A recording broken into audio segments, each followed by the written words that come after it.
you all for inviting me. I was trying to think of something that would be sort of interesting, hopefully, especially to some of those of you who might not be interested in geriatric practice, but also something that might be helpful to you, that you might be able to take home and apply to a family member, for example. So that's why I came up with the idea of doing this topic tonight.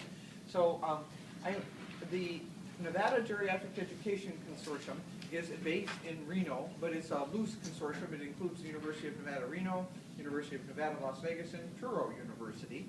And part of that is a HRSA grant that we got from Health Resources Services Administration of the federal government. And each of us does something different, some different wing in association with that. But the part that Truro is doing is balance. So they started the Nevada Goes Falls Free Coalition. And I am the lucky member and co-chair of it at the moment here. I have some work I need to be doing on that tomorrow. But one of the things they're trying to keep up on are all sorts of resources to help prevent falls in older people. So this is the newest one. This is a brand new toolkit just released by the CDC. So I'm going to go ahead and just show it to you. And when we get done, you will be able to administer that toolkit to an older individual at risk for falls. And you will be able to feel comfortable and safe doing it. You have a handout here that goes along with it. But to be honest, the only purpose for the handout is so you have the web addresses of the CDC so that you can get to this toolkit, because this whole toolkit is available to you at no cost on the web. So it really is available. So today we're going to talk about current literature on falls, including risk factors, epidemiology, fall prevention. Talk about some evidence-based programs that are available out there, and then recognize routine screening schedules and critical incidents that might help knowing if fall risk is more imminent in some older clients. So what do we know? Don't you love this picture? It's just scary as it is here to me. But in any case, each year 1 in 3 adults 65 and over fall. That number is probably slightly underreported, because you think that if I'm 65 and older, and I am getting closer, I admit, that I'm going to report all my falls to my doctor if I'm falling? No! And why am I not going to report them? There's risk, isn't there? There's risk that maybe then my family would find out too, and maybe my family and my doctor would decide that maybe I should go to a nursing home instead of staying in my home. So I kind of rather people didn't know if I was falling. Of course, when I fall and break something, then it's too late. Someone's going to find out. But I might actually attempt to reduce the numbers if I could. And of course, terrible injuries, as you can see, occur. And indeed, the incidence of early death is a lot higher after one of these fractures related to falls. So it's a huge public health problem, and it's largely preventable. And not exclusively preventable, but largely. So look at this, 20% to 30% of people who fall suffer moderate to severe injuries, injuries that make it hard to get around and live independently in the community, and increase risk of early death. We should avoid that if we can. Don't you agree? Yeah, so we'd like to help these folks avoid that. And most fractures in older adults are caused by falling. And those are the most common sites: the spine, hip, forearm, leg, ankle, pelvis, upper arm, and hand. I got to work in Boulder City this morning, and I had a 91-year-old patient who had fallen about 5 days ago and had a fracture across the trochanter, you know, the nice bone that you all feel prominently out here, had a fracture across the trochanter on her left hip. Luckily, it was amazingly non-displaced. And they decided in this 91-year-old young lady not to operate on her or put a pin in or do anything like that, but rather just to see if it wouldn't heal on its own. That was kind of unusual. She was very lucky, very fortunate woman here. Many people who fall, even if they're not injured, develop fear of falling. So that's a whole other realm of evidence and literature. So if I'm starting to fall more often, what might I do to keep from falling more? That's right. I might decide not to go out as much. I might hang out more at home. I might not take risks. I might decide that I'm not going to go to the grocery store by myself anymore. Well, okay, that's great, because it's going to reduce my risk of falling, isn't it? But it's also going to reduce the quality of my life, because maybe now I'm not getting out, I'm not meeting my friends for lunch, and I'm not going to do my volunteer work at the hospital or whatever it was. So that's the risk of fear of falling. It will cause me to do less, which overall is a good thing. I will fall less as a result, but also my quality of life will decline significantly. And then I'm at risk for things like depression and things like that. So that's why fear of falling is very bad also. So who's going to fall? Well, older women are twice as likely as older men to fall. There are more of us, and that might be the reason. I did hear the other day, Dr. Gillis, I think the numbers are changing. It looks like we're not living as long as we were, and you men are living longer, so good for you. So those statistics may change over time here, but over 95% of hip fractures are caused by falls. Good grief. And the rate for women almost 3 times that of the rate for men. White women or Caucasian women have higher hip fracture rates than do African American women. And people 75 and older who fall are 4 to 5 times more likely than that next younger age group to be admitted to a long-term care facility after recovery from the fracture, so they aren't getting back home. And that's another really unfortunate thing. Death rates among older men and women have risen sharply. That many older adults died from unintentional fall injuries in 2009, and older whites are 2 times more likely to die from their falls as their black counterparts. It isn't quite known why. It could be somewhat statistical in the sense there are more of them, but it's really not known why at this time. And older non-Hispanics have higher fatal fall rate than Hispanics overall do. So that's another interesting thing. Men are 34% more likely than women to die from a fall. That seems really odd, but when you think about it, you know that the reason many women suffer so many fractures is osteoporosis. Men get osteoporosis too. But as women, we get a precipitous drop in our bone mineral density when we go through menopause in our late 40s, early 50s, whereas men, their bone mineral density just gradually declines over time as they age. So men who fall and get fractures tend to be older than women. So most men don't get osteoporotic until they're probably in their 80s. And as a result, do they have other confounding health factors in all probability? So they're a little more likely to die from it than women are. They kind of think that's why. Falls are costly. They cost us a lot of money. So now you can see why the government is all excited. The CDC came out with this plan to help reduce falls. They'd like to save some money. And you and I would too, because guess whose money it is? Exactly. That's correct. And so in this study, look at the fall-related injury, about 19,440, including all of the care, but not doctor services even, so you can tell it would be a lot more than that too. Falls are multifactorial. Not just one thing probably causes a fall in an individual. There are usually many factors at work. So sure, we say, oh, we'll make them stronger and that'll solve all of their problems. Oh, we'll take out all the throw rugs from their home and that'll solve all their problems. Yeah, all of these things contribute, but they're not each one individually the single contributor. So balance, strength, neuromuscular control.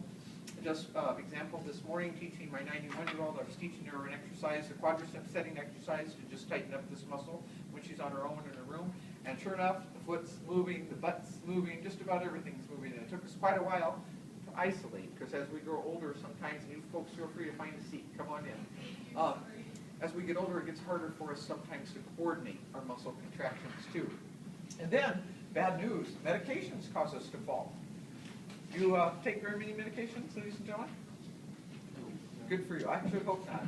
But as you know, people over 75 in particular sometimes take as many as 5 to 7 of them. And a lot of them can increase our risk for falling, from low blood pressure to making us dizzy, you name it. So a lot of things. Also, many older folks think that they don't have to go see the eye doctor anymore. I'm old, and as a result, my vision doesn't change much. No, it doesn't change much, that's correct, but it does change. And also there are a couple of really serious eye diseases of older people that are incredibly treatable if we just get there in time. So older folks need to make sure they get to the eye doctor at least annually. And then cognitive decline, maybe I'm not as sharp as I was, maybe I can't be as careful as I should be, even though I know I should, but maybe I just can't. And fear of falling that we talked about already. Unfortunately, as we grow older, some of us get urinary incontinence. We should all try to avoid that again too if we could. But both women, particularly women who have had children, and men with prostate trouble are a little more inclined to become incontinent as we grow older.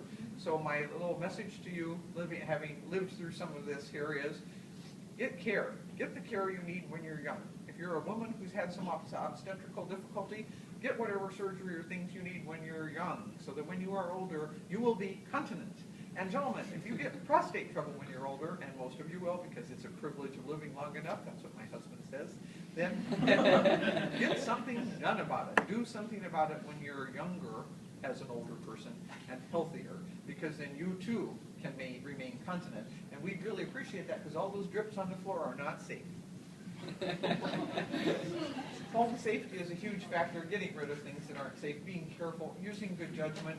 Oh, one of our favorite former governors, Governor Kenny Gwynn, do you remember how he died? It was an older gentleman, and he decided to get the leaves off of his own darn roof in the middle of the summer, and he fell off, and he died. And he shouldn't have done that. I don't think he's that poor. I think they could have afforded to hire somebody, but he'd always done it, and that's the way so many older folks, well, I've always done it myself, I'm not going to hire anybody. Well, feel free, but there is risk. And so trying to get people to use better judgment. And then certainly familiarity with the environment, thinking about that and vision up here. Older adults should use night lights. They have much worse night vision than you young folks, so they need to use night lights and be safe. One of our participants in one of our fall groups leaves his Christmas lights up in his living room and feels that takes care of the night light problem. I think that's pretty great. I love it. So how do we stop these falls? Well, the CDC has developed STEADY. I can never remember what that acronym stands for, and I still don't think I ever will, so that's why I always put it up here, but that's what STEADY actually stands for, the acronym. And they developed it for healthcare providers who see older adults who might be at risk of falling, and it's to help us figure out what we need to do. So is this older adult at low risk, moderate risk, or high risk? And based on your judgment of that, you'll make some decisions and some recommendations for that older adult. And again, as I said, the main purpose of your handout is so that you have these web addresses so that you can go look some of these things up if you're interested. This is what's in the STEADY. There's an algorithm to help you know what their risk is and what to do about it. Patient brochures, a pocket guide, a checklist, so that the person can do their individual risk. So you're a physician, you're a physical therapist, you're a nurse practitioner, you see older adults. They come into your office. On this website then are all the training that you need to teach, for example, your receptionist. Receptionist is going to give each patient that checklist, and they're going to check off their risk of falling, and then you'll look at it, and you'll try to determine what you think. Is it low, moderate, or high risk? Have they fallen in the last year is one of the favorite questions. And then you'll do a few other tests and to give you more information, and then you'll decide what to recommend at that point in time. But anyone can give that assessment, and then we'll talk in a little bit about other things that we're going to do to find out if what their risk is. And then there's a wall chart, talking points that you can give to patients and their families, a referral form, and exercise instructions. I'm going to ask you, and I'm going to ask you to help me remember, because one of the problems with growing older is short-term memory loss, and I think I must have it already. And as our students know, I do have word-finding trouble, I can guarantee that. But they only recommend one exercise. So just for fun, would you just kind of think about for the next few minutes, and then don't let me forget to tell you which exercise that is that they recommend. So think of an exercise that would use most of the major muscle groups of the lower extremity that could be done easily and safely at home by an older individual, and it would be likely to be performed by them. So it wouldn't be anything exotic. Don't need to go to a special place. You can just do it at home really easily. So think about what that exercise might be, and then don't let me forget. All of these other bits of information are in that STEADY toolkit that you can go to the web and you can download the whole thing. And it's just so great. It's got a couple of case study examples to help you use that algorithm. And oh my gosh, it's got training materials for your staff in your office, instructional videos for all the tests. And speaking of all the tests, we're going to do a couple of them in a minute here. So here's the algorithm. I realize you probably can't read it on your checklist, but once again, it's at the website. So this is what you're going to do here. You're going to take a look at this algorithm when your patient comes in. So your receptionist already had them fill out that screen. And then you're going to try to figure out, has they fallen in the past year? Do they feel unsteady? Do they worry about falling? Did they score less than a 4 on the Stay Independent brochure, which is in the package? And if so, you're going to make decisions. So if the answer is no, you're probably just going to refer them to a community exercise thing, some balanced stuff that's just good for older folks to do in the community. All of our senior centers have zillions of exercise classes for seniors. They're wonderful. And they're available. Most of our rec centers have them, like the one right up the street here has one. So they're just available out there. But now, what if the answer is yes? Well, then we're going to do some more tests, and we're going to evaluate their gait, strength, and balance. Once again, the CDC designed this particular toolkit so that you and I, or our mom, or our dad, or our brother, or our sister, or our receptionist, or somebody working in our office could do this screening. It doesn't have to be you, the physical therapist, you, the physician, you, the nurse practitioner, because they felt that if they did that, it wouldn't happen among the myriad other problems that these folks are looking at in the office. So there's plenty of training, whoever can do it, and I'm going to ask for a volunteer. Come on up. Thanks. Would you be willing to do the timed up and go? Thank you. You probably know it already. Go ahead and have a seat right there, and let me do this 1, 2, 3, 4, 5, 6, 7, 8, 9, 10. So, you're going to walk right here to the end of this chair. Oh, okay. Thank you. That is perfect. To that blue box, make a U-turn and come back and sit down.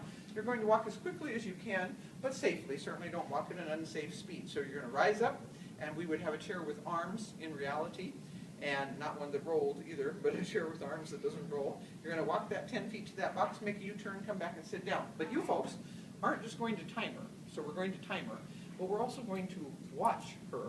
And what do you think about the quality of her movement? What do you think about her ability to rise up, to do that walking? What do you think about her turn? And do I have any older person do this test? So every older patient that comes into your office, you're going to have them do this test. No, and why not? They might fall. That's exactly right. So you are going to have your office staff trained enough to assess the risk of this particular individual. I suspect will not fall in this test, but some patients might. And so then you have to decide, is this even safe for the patient to perform? But I think it's safe for this patient. So get ready, get set, and go.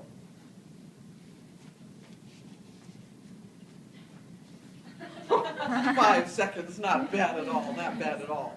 If it takes an older individual more than 10 seconds to do this, they're at risk for falling. So that's one test already now that we know. So is this individual at risk for falling? No. Great, you're off the hook, and thank you for volunteering.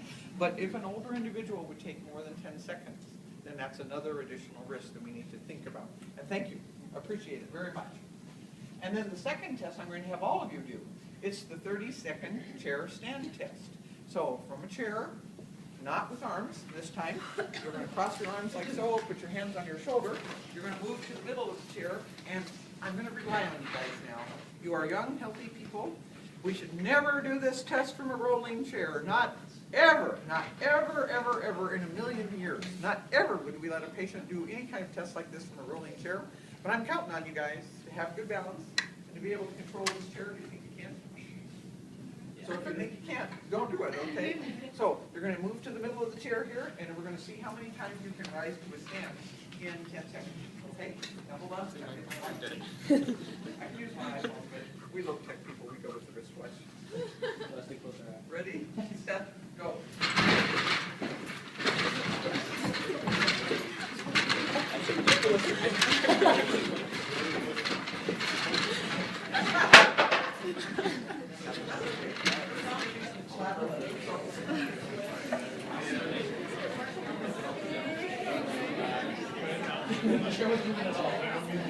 So, just for fun, how many times?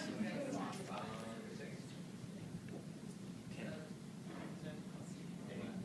And another woman.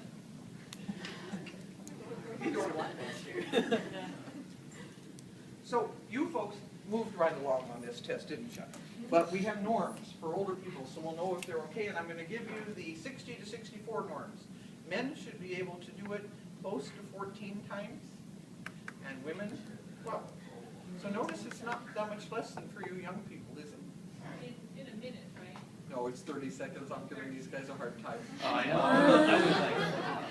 So it is a 30-second time stance test. And that's what I thought it would be fun for you not to get up to the 60 to 64 count. Just kidding. But it's a 30-second time stance test. And again, men then should be able to do it about 14 times, close to 14, and women close to 12 times. So, you pass this test with flying colors. Are you at risk of falling? No. Much less. So certainly we're all at some risk, and don't get me wrong, but not much, and so that's going to help you make that decision. And last of all, the 4-stage balance test. And this is a little safer to do. We don't need a rolling chair, thank goodness. And so if you all wouldn't mind, the first stage is standing with your feet together, immediately together, like this. And to do that for 10 seconds, so to make sure you can all do it for about 10 seconds, I'm not even going to bother, I know you all can. The second one, and if you watch me, you'll see I start to get in a little trouble as we go along here. The second one is called semi-tandem. I need to be able to stand semi-tandem. You pick which foot is forward, it's completely up to you. And again, that needs to be 10 seconds. The third test, why I'm going to move over to a table now just in case, is full tandem. So that's the third position, full tandem. And you need to be able to do that for 10 seconds. Now you young folks are looking like rocks. Am I a rock up here? I am a little less than steady on this one, so this one's a little harder for me. I can do it, but I have to work a lot harder than you guys do. And then finally, can I stand on one leg for 10 seconds? You pick the leg. And I'm not as good at this as you guys are. And I can do it for 10 seconds, but I have to work at it much harder than you do. But if you're, so you folks pass with flying colors, but your older folks don't. There is a fourth test. It's not a physical test. It's blood pressure. It's blood pressure laying down, blood pressure standing up after 1 minute, and blood pressure standing up after 2 minutes, 3 minutes, sorry. And it's to make sure you don't have what's called orthostatic hypotension, which is when your blood pressure drops significantly when you move from supine to sitting to standing. So those 4 tests you'll do, and then you'll make another decision. Any trouble with them? No trouble? No gait, strength, or balance problems again? Refer them to a good exercise program. And now, these tests weren't so hot. You had trouble. They didn't make the 10 seconds on the 4 stage. On the 30-second chair stand test, you guys were great, by the way. As many as you did in 10, multiply that by 3. Are you all good? Yeah, you're good. You're good. And then the timed up and go test. So now, then, and then on the thing, did they report more than 2 falls or an injury? 1 fall last year? We try to figure out what's going on. We're certainly going to educate the patient. But now, shouldn't they probably be referred for gait and balance training? So this patient should be referred. And once again, on these tests, the young lady back there answered this so well, you two were talking about it. Should just any old patient do all of those tests again? No, you're going to have to use your professional judgment to figure out who should do them. And then you determine the circumstances. You might decide at this point to do a full risk assessment. You might refer back to the physician if it's a physical therapist doing it. And then we might implement fall interventions, and it will certainly follow this patient up. And I'll talk about a couple of the interventions in just a little bit. So can you see it's a really nice tool so that you and I, or our mom and dad, or our sister, or our kid could administer this test and feel pretty good about it and pretty good about knowing. But where the professional judgment comes in is, are there some people who we shouldn't test, who actually are at so much risk? For example, the nice lady I saw this morning, no testing on her. We don't even care what the answers are. It's just not safe to do it right now. And she has a fall risk. There's no question. That's how she got to the hospital. So again, this is what you do. And I'm going to just kind of go through this protocol again here now. So they do a little brochure, a little survey.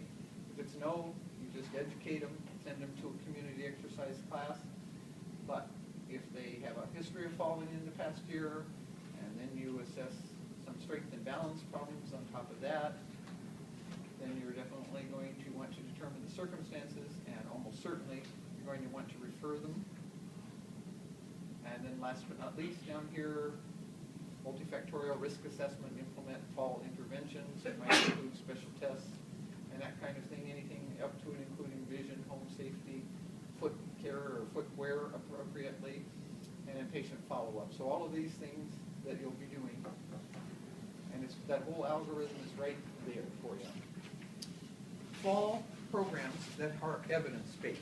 There are just a few fall programs that have been shown to be very valuable in helping older adults prevent further falls. One is called Stepping On. That's the one the Nevada Goes Falls Free Coalition is teaching. It's a 7-week course, 2 hours a week. It's where there's a lot of interaction. It includes exercise. It includes having somebody like from the fire department or the police department come and talk about home safety, meaning not letting people into your house, and as well as making it safer. A pharmacist comes to talk about medications and their use. An optometrist comes and talks about eye care. And a physical therapist comes 3 times to the classes to talk about exercise and how to do them safely, and of course why we do them. They can be taught by any of these individuals. Matter of balance, I think it's actually on another slide here. Yes, is so here is Stepping On. That program, and again, website if you'd like to learn more about it. Then Matter of Balance is an 8-week, 2-hour class a week. Its goal has been to decrease fear of falling. We're not doing that one in town yet, but it has been shown to be very valuable as an evidence-based program, and it's shown decreased anxiety level on one of our fear of falling scales. And Otago is an individual program. Otago, New Zealand is where it was designed, and it's designed for use by one physical therapist with one patient. It was designed there primarily for home care, but here it's primarily being used for outpatient care. So it's just another excellent program for progressing the folks. Here are your resources, the CDC's injury prevention site, many of these things, but All of these things that I've talked about just now are at the site. It's just a wonderful resource for you. Questions? Yes? Do you find that the majority of geriatric patients you work with are at risk for falling, or is it just sort of depend on the individuals? I love that question. Sean's question about are the majority of the geriatric patients I see at risk for falling? The answer to that is it depends on where you work in large part. Are you working at a busy outpatient practice, probably here in town, where I'm going to ask Dr. Gillis, where you probably saw a number of geriatric clients, and I bet most of them were not at risk for falls. Would I be right? I would approach, I mean, if you consider it like 65 and older, I would say it was probably approaching over the 50% mark. So you heard her say over 50%. Where I do my practice is some per diem at Boulder City. Our clientele is much older. Today I saw a 91-year-old, 73-year-old, an 86-year-old. These folks were all at risk for falling. And so it kind of depends on where you work and what your clientele is too. But it's a very good question. Yes? We were supposed to remind you about the exercise. Oh, the exercise Dr. Gillis knows not really good for. So what are you all thinking? I'm going to get to you next. Which exercise would it be? Walking? It should be walking. It could be walking. But there, and walking is good and is highly recommended, and you, as a physical therapist, would recommend it, wouldn't you? But the one test that they have done enough study on now, or the one exercise, is literally sit to stand. So getting from sit to stand, just as you folks did in that one test, at first I might have to use my arms. I might have to use a chair with arms, and then I should gradually, hopefully, progress to where I don't need to use the arms. But sit to stand has been shown to use the majority of our lower extremity large muscle groups. It also requires me to lift the whole weight of my body up, so it's guaranteed built-in resistance. But now, think about this again. Should all of our patients start doing sit to stand right away? Nope. No. Some of them just wouldn't be able to, would they? So would they have a chair of graduated height? Or what we do here sometimes, we have those lovely high-low tables, of course. We bring the table to a height where the person can stand pretty comfortably. And then, as they get stronger and stronger, we keep lowering the table. So they have to stand from a little lower now, until gradually maybe they can work down to a chair. Because like one of the folks I saw this morning really struggled to stand from a chair. It was hard. Are we going to have them practice sit to stand by themselves at home? No. No. Very bad idea, isn't it? Falls will cause them. We don't need that either. So again, you have to use your judgment, and in that case, would that person need to have physical therapy for a while, and then when they got done with their therapy, you could recommend. So thank you for reminding me, Dr. Gillis. Sit to stand.